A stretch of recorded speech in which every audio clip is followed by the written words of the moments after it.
The boy had merely accepted the eraser the girl casually handed over, but that simple act earned him a brutal beating from one of her fangirls. The girl's name was Ling. She wasn't just beautiful with a perfect figure, but also the daughter of the principal, a classic rich and elegant girl. Yet strangely, she always took the bus to school, which made the boy's life miserable. He was just an ordinary high school student, and perhaps the only extraordinary thing about him was that Ling sat right next to him, just 1 meter apart. He had always believed that he'd never exchange a single word with her in this lifetime, but fate had other plans. One day, his eraser accidentally fell to the ground, and just as he reached down to pick it up, that tiny moment led to an unexpected storm. Because of this small incident, he was dragged into an alley by Ling fangirls. One of them was irritated simply because he sat next to her and even dared to let Ling pick up something for him. So she ordered her lackeys to give him a harsh beating. Coincidentally, that day was also his turn to attend class with Ling. Holding study materials, he was walking toward the classroom when another girl stopped him, snatched his materials, and ran off to show off to Ling.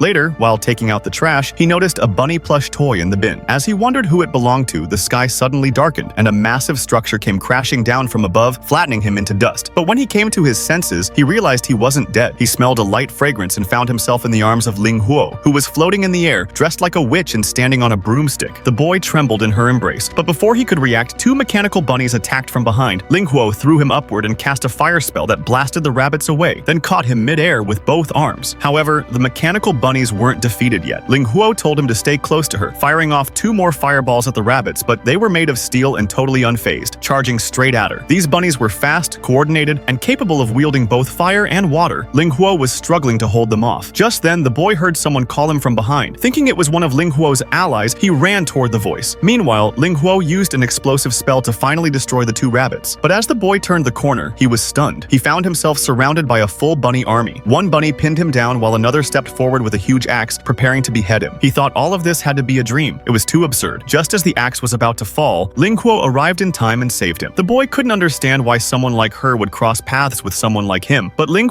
calmly told him, "Gao Mia-kun is my queen. I will never give up protecting him." At that moment, the boy noticed a bunny sneaking up to attack, and he instinctively rushed forward to block it, only to be slapped away. Ling rushed over, picked him up in her arms, and applied a healing cream to his face. She blamed herself for his injuries, thinking she had failed to eliminate the enemies completely. As her guilt and anger surged, flames engulfed her whole body as if she were ready to burn herself alive, and under that blazing fury, all the bunnies were reduced to ash. When the boy woke up, he found himself in Ling private room, and her outfit had returned to normal. He thought it was just a dream, until Ling told him it wasn't. She said she would no longer hide in protecting him. Who would have imagined that the princess of the academy was secretly a servant to this ordinary boy? She told him from now on, she would openly protect him. Only then did he realize, whether on the way to school or inside the classroom, there had always been someone quietly watching over him. Ling then revealed her mission was to protect him, because he was her master. The next morning, everything seemed the same as usual when he went to school, but this time, Ling walked beside him and sat right next to him in class. Her presence sparked outrage among her fangirls. The pressure from all his classmates became too much for the boy, so he ran off to the bathroom in panic. But that didn't save him. One of the fangirls caught him and kicked him against the wall. She demanded to know why someone like him would be with the princess. Thankfully, Ling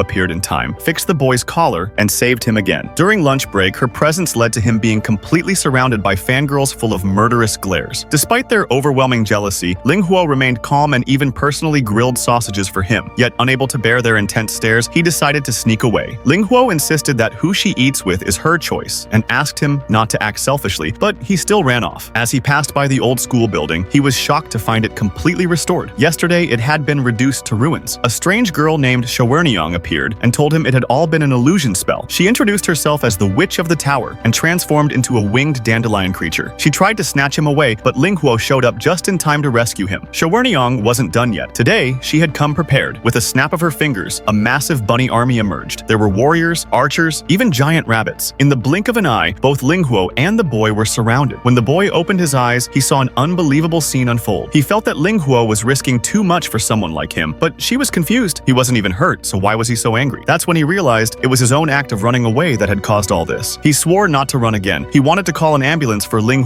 but she wasn't injured in the way he thought. Her body was made of fire. She gently asked him to close his eyes. Outside, Nyang was still commanding her army to retreat in formation, but suddenly, a torrential rain poured down and revealed something shocking. She looked up to see Ling wrapped in flames, carrying the boy in her arms, standing before her. Realizing something was very wrong, Nyang immediately activated Plan B and began a strategic retreat, summoning her master, Modo. When the boy opened his eyes again, Ling had already fully recovered, but the next day, 5 transfer students suddenly appeared appeared in the class, and they were all witches. The boy just muttered, "So annoying," and the 4 girls were immediately turned into roast rice, nearly perfectly cooked inside and out. Ever since Ling Huo had repelled Shoer Nyang last time, Shoer Nyang quickly summoned 4 companions. The boy, an ordinary person who was confusedly attacked and then protected, decided he needed to find out what was really going on. As soon as he pushed open the classroom door, he found several people tied to pillars, probably close to being roasted. He couldn't believe what he saw. The classroom's nameplate had changed to Interrogation Research Society. It turned out Ling Huo had cast magic and was conducting a witch hunt, all because the boy had said they were really annoying. Ling Huo's plan was to quickly deal with the 5 and then attend school with the boy. Unexpectedly, one escaped, so she thought that if they interrogated here, maybe they could catch the last one. Suddenly, Shoer Nyang began to struggle, seeming like she had something to say, so the boy told Ling Huo to remove the thing from Kangxi's mouth. Kangxi immediately blamed the boy for not disciplining her well. The boy asked why she was so fixated on her, but Ling Huo was the one hiding her and refused to reveal the reason. Shoer Nyang said she bore no hatred toward the boy but was focused on her body, specifically the white thing inside her body, though the way she said it easily made some classmates think the wrong thing. Suddenly, something happened to Ling Huo on the ceiling. It was the same thing happening to Shoer Nyang. Dark, sticky droplets began falling from the ceiling, more and more black slime dripping down. A one-eyed dragon grabbed the boy and freed 4 companions. He told his allies to hold Ling Huo while he escaped through the slime on the floor. He laughed triumphantly once free. Then the ceiling suddenly exploded. The one-eyed dragon's one-eyed fox bit the boy's neck, threatening Ling Huo not to come closer, but Ling Huo was unfazed and kept approaching. He told the boy not to worry and to stay put. "Let that bad woman first burn her curls," Ling Huo said. Seeing how much Ling Huo cared for the boy, the one-eyed dragon realized Ling Huo valued the boy more than the white thing inside Shoer Nyang, so he ordered the tiger behind him to bite the boy's neck. Suddenly, the boy's wound exploded, flames engulfing him. The injury on his neck shifted to Ling Huo. Ling Huo held the boy, spun around, and with a fierce gaze scared the one-eyed dragon away. The other 4 were hurriedly carried off by a rabbit. The boy woke up again in the same spot, touched his neck, finding no wound. Ling Huo, wrapped in a scarf, lied that June's weather was a bit cold. Ling Huo hoped the boy would live a peaceful life, but the situation was dire. Tower witches kept pressing. To restore calm, she decided to strike first and quickly find the mastermind. The boy knew his weakness had caused Ling Huo's injury, so he begged Ling Huo to take him as her disciple. Meanwhile, 4 mutants arrived, including 2 who looked normal but were actually centuries-old witches. The red-haired Loli was a tower witch, and the white-haired witch was Ling Huo's mother. The school's director belonged to the workshop witches. The 2 factions were enemies. She came because Medusa's servant had already tangled with Ling Huo, and she wanted to intervene. Since the boy was found, war was inevitable. On Sunday, the boy was sculpting when his sister told him a call was coming. Someone asked him out on a date. Because he was going on a date with Ling Huo, Ah Hua arrived early, constantly fixing his hair. Judging by his walk, the roles were clearly mixed up. Ah Hua should be the heroine. Ling Huo told Ah Hua the world's witches divided roughly into 2 types: workshop witches, who built and protected cities, and tower witches, who used magic at will and would stop at nothing to reach their goals. If Ah Hua fell into their hands, the world would face huge peril, humanity's destruction, the earth exploding, the great demon king's revival, and even the Kirin's hair growing more, that many, maybe. The 2 went to a maid cafe, and the flashy menu was beyond even Ling Huo's understanding. So Ah Hua randomly ordered something. Seeing this extraordinary dish, Ling Huo's eyes lit up. Suddenly, the vice president appeared, stumbling onto the table, instantly freezing the ice cream into a block. Ling Huo stared at the vice president with a terrifying look. The vice president told Ling Huo the notorious Kronova had come to this city. The Star Clan and Eagle Clan were also here. The number of tower witches in the city was increasing. In the end, Ah Hua hadn't eaten anything. They went to a supermarket, and Ah Hua instantly became a tool. Suddenly, he heard children fighting and saw a girl comforting a little girl lost from her mother, helping to find her. Ah Hua felt warmed by the scene, but then noticed the girl staring straight at him. She quickly pulled out a photo of Ah Hua. Just then, Ling Huo came over. When Ah Hua turned, the girl's face darkened. She drew a large red sword and slammed Ah Hua to the ground. 2 of her companions quickly arrived. Ling Huo's body burst into flames. Taking advantage of their distraction, Ling Huo grabbed the 2 by the necks and climbed up. The girl pulled out 2 guns and fired wildly at Ling Huo, but couldn't harm him. Seeing she ran out of bullets, the girl tried to grab a big machete to continue the attack, but burned her hand on it. Ling Huo carried the 2 to meet the other 3, who quickly fled, realizing they were outmatched. The little girl finally found her mother. On the way back to school, Ling Huo told Ah Hua not to worry about witch attacks. What he should worry about was tomorrow's exam. That was what truly mattered. What he was protecting was the Ah Hua of that world. Unknown to them, that cardboard box had been following them all day. Ah Hua arrived at the director's office just as it was time for the awkward meeting with the in-laws. The director immediately accused Ling Huo, complaining about the shop owner calling for compensation and how the floor in the school activity room had been damaged repeatedly. "How can a workshop witch go around destroying things?" she scolded. As Ah Hua was about about to defend Ling Huo, the director suddenly changed her tone and warmly welcomed Hua's joining the workshop. 5 witches appeared again to block Ling Huo's path, determined to erase their past humiliation and take Hua away. This was a rare teaching opportunity. Ling Huo had Hua sit beside her to watch and learn carefully. The 5 witches took their stance and charged, but Ling Huo easily swept and turned, attacking all 5 and telling them firmly, "I will definitely return." At school, Hua opened his shoe cabinet to find a mountain of letters pressing down on him, curses everywhere. When the two arrived at class, Ling Huo piled a bunch of Chinese and math books onto Hua's desk, telling him this was all part of his training. But as a notorious academic failure, Hua was immediately stumped. Ling Huo leaned close to his face, her sweet scent making Hua feel lightheaded, but the terrifying stares around him quickly snapped him back to reality. During PE, the teacher put Ling Huo and Hua in the boys' group because the girls couldn't satisfy Ling Huo, and this too was part of the training. Ling Huo, true to her status as the princess of the academy, easily crushed the boys, while Hua proved his reputation as a hopeless loser. He couldn't catch a single ball and was gasping for breath after only a few throws. Ling Huo gently held Hua, urging him to relax, but the resentment around them was palpable. Even after school, danger awaited. On the bus home, a fish suddenly floated past Ling Huo's face, and the bus's destination changed. Ling Huo immediately turned around as 2 strange figures slowly appeared behind the bus. Hua was about to turn his head but was stopped by Ling Huo. The bus switched to driverless mode, and as the girls approached, the whole bus transformed into an ocean world. The attacker was Tower Witch Simulation Nova. Just as Ling Huo moved to act, Nova took out a small device and pressed it gently. Ling Huo became immobilized. Another press caused an explosion on Ling Huo's body, but Hua remained unharmed. Hua stood before Ling Huo, knowing he was the target and hoping Ling Huo wouldn't be hurt again. Nova told him that whether Ling Huo was stabbed through, limbs ripped apart, or her heart cut out, she would never die. Then she thrust a dagger into Hua's abdomen, causing him to scream in pain. Yet Hua soon realized his tendons didn't hurt, and there was no wound. Behind him, Ling Huo collapsed, bleeding heavily from her abdomen. Nova explained this was damage transfer. Any harm Hua suffered was borne by Ling Huo, but this power only worked when the two were together. All this was the secret of the contract they had made. Ling Huo could borrow Hua's power to become an invincible witch. This was a privilege granted to knights serving Hua. To save him, more magic had to be injected. If he swallowed this small pill, the sealed power would be released. Nova moved the pill toward Hua's mouth, and the girl pushed a black orb toward the boy's mouth. Suddenly, the orb burst into green flames and exploded violently, throwing both apart. Ling Huo got up to shield Hua, but collapsed into his arms from her serious injuries. None of that mattered to him. He had only one request, for Hua to close his eyes because he was about to change and would only think of her. A flash of light passed, and just as Nova was marveling at how accurate his prediction had been, Ling Huo stomped on him. Ling Huo's appearance had changed drastically, and seeing this, Nova's goal was achieved. Though he wanted to keep playing, his barrier had reached its limit, and he had to retreat. By Ling Huo's bedside, worthless Hua fell into self-blame again, but suddenly felt something in his pocket, a colorful candy. He knew it was the black orb and vowed to use it, locking the candy in his drawer. Today was official magic training. The two wore robes, but Ling Huo suddenly pulled out a camera and started snapping photos of Hua. Ling Huo asked Hua to jump, but Hua said he had no change in his pocket. Ling Huo was speechless and told Hua to jump again with the feeling of breaking through the ceiling. At the whistle's blow, Hua ran and leapt, easily touching the ceiling. The bird mother nesting above was furious at Hua disturbing her and fiercely attacked him. Startled, Hua fell but was gently caught by Ling Huo. Ling Huo told Hua to hold him. Surprised that he could easily lift Ling Huo, Hua immediately reminded Ling Huo to eat well every day, noting that his own weight was too light. It turned out the robes could make the body lighter. Then Ling Huo took out a broom from the robes and told Hua the way to summon it was just like his. Just wave the right hand. Hua tried, but nothing appeared. Several tries failed, and even the bird mocked him. Club activities began. Students poured into the gym but couldn't see Ling Huo and Hua because the robes made them invisible and caused others to avoid them automatically. Suddenly, Ling Huo picked up Hua, took a running start, and lightly sat on the broom, which soared into the sky. The two flew across the school and showed off in front of the mother-in-law. Flying in the air, Hua was thrilled. Ling Huo explained that workshop witches patrolled daily, and 5 high school students served as district guardians. The two sat on a fence watching the sunset. Hua fell asleep on Ling Huo's shoulder, and they embraced as they slept. On the way home, Hua suddenly saw someone being bullied and hoped Ling Huo would help, but mundane disputes were not within witches' jurisdiction. That was the police's job. So Hua jumped off the broom. The boy jumped from midair, not to harm himself, but to rescue the bullied girl. Ling Huo shared broom-flying secrets with Hua, but worried he might get crushed. So Ling Huo gathered all his magic, preparing to catch Hua, and at the last moment, Hua soared. He surged forward, darting across the street and flying over the road, only to collide with a gang of delinquent turbulent girls. Naturally, the troublemakers didn't let it go. They all sat on Ah Hua, mocking him for cosplay. But what they didn't know was that behind them, someone's fury was boiling over. Magic erupted against the ordinary people, and Ah Hua was puzzled. Isn't magic forbidden on normal humans? He asked. Ling Huo explained this was a trap exploiting Ah Hua's Virgin Star constellation. These were tower witches, proven by the fact they attacked Ah Hua. I just want to say, they're really pitiful, Ling Huo remarked. The 5 Eagle clan members held another strategy meeting and agreed on targeting only Ah Hua. Yet as they thought further, realizing Ling Huo and Ah Hua stuck together all day, they nearly gave up until Nova appeared. She told the 5 that Ling Huo's invincibility came from the massive magic Ah Hua provided, and the key to defeating Ling Huo was to strike when the two were apart, specifically before boarding the school bus. Upon hearing this, the 5 immediately imagined Ling Huo being ravaged. The next morning, Ah Hua's sister kindly helped dry his hair, but he suddenly asked about the girl from the last phone call. Ah Hua dared not tell the truth and made up a story, unaware that his sister had followed him all day and knew everything. Who are you? I'm a demon witch. Aren't you the girl from the phone?